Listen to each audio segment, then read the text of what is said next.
And that's one of the main frames in this feature documentary, is to enlighten people of the story, the history, the truth-telling, but the heartache as well. But it's also about a woman, a global leader. It's about a grandmother and a mother. I gave a presentation at New York University on the World Heritage and looking at Indigenous protected areas. And I was asked to go down and do that when I was working with the Secretariat for the Convention on Biological Diversity.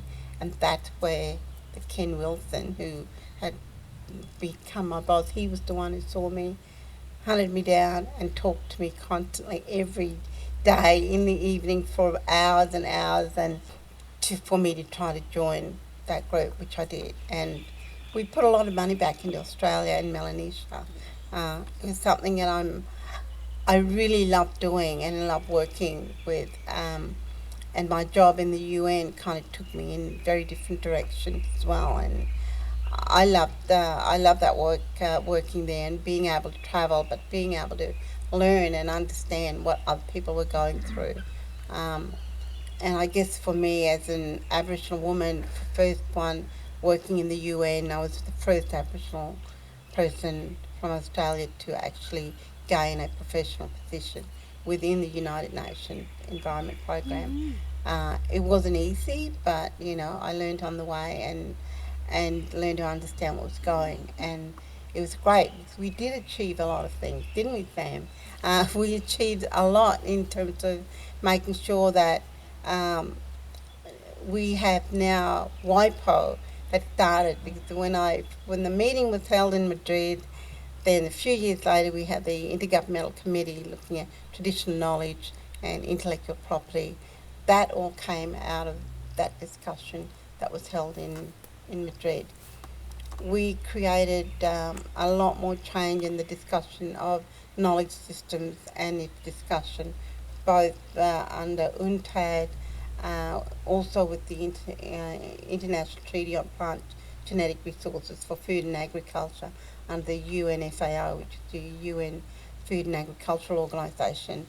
And so there were changes that had been made, but countries were implementing the convention. Those who were signatory to it started to implement the convention and started to have a lot of discussion about knowledge systems, traditional knowledge, genetic resource use, and bush food industry, and again also the medicinal property issue, which I fought hard to look at before I joined the UN when I was home. So I was hoping that somehow we would get through because it was one source of the strength of our people, where we had the land, we had the knowledge of the genetic resources in terms of bush food and medicine, and yet we could not access it.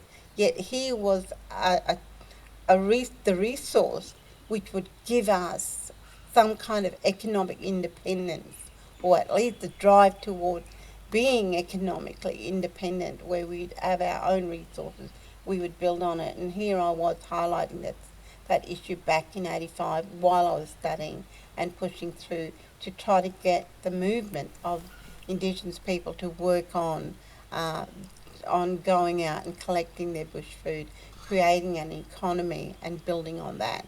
It was all about the bottom up approach. It wasn't about top end down. It was about the bottom up approach, and that's what I always pushed.